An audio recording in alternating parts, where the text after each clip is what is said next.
After Tuesday's midterms, Tucker sat down with former Senator, one of the great guys in Washington, Joe Lieberman. Here's his conversation with Independent Joe.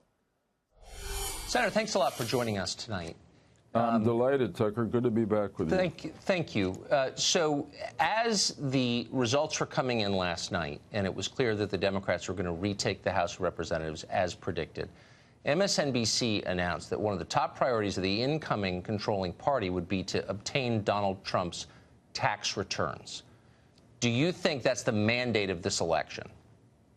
I don't. Whether they go for the president's tax returns or not is up to them, but that certainly shouldn't be their priority. I want to give you my personal perspective on last night. I'm the chairman of a group called No Labels.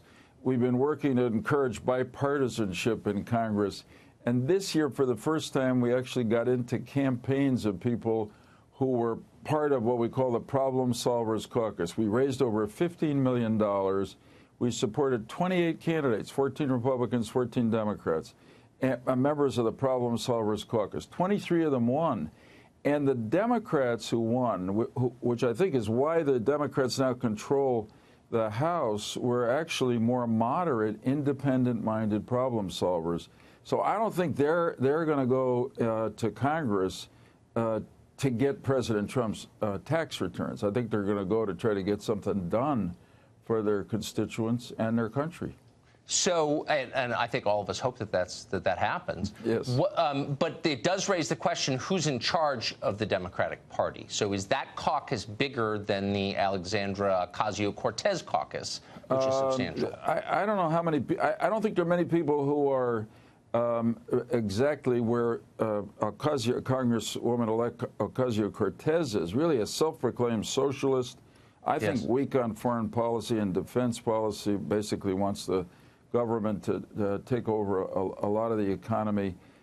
But what worried me when she was elected, Tucker, was that a lot of people, including some potential Democratic presidential candidates, began to run after some of the positions she was taking, including calling for the abolition now of ICE, the Immigration and Customs Enforcement Agency. I mean, that's ridiculous. How can you may disagree with its policies, but how can you have a country where there's no group enforcing immigration and customs laws? So I think this is, what happened yesterday was good for Democrats in the House, but it's also a warning.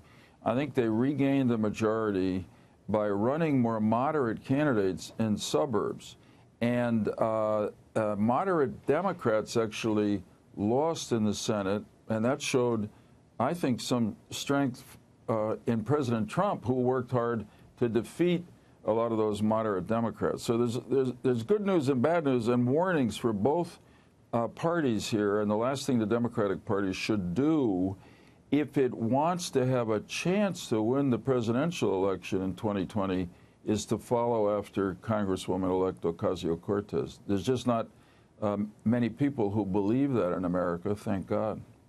I don't know how many Democratic strategists watch this show. I hope all of them, and I hope they write down your advice. Senator, it's great to see you tonight. Thanks, Thank you for Tucker. Good to be with you. Thanks.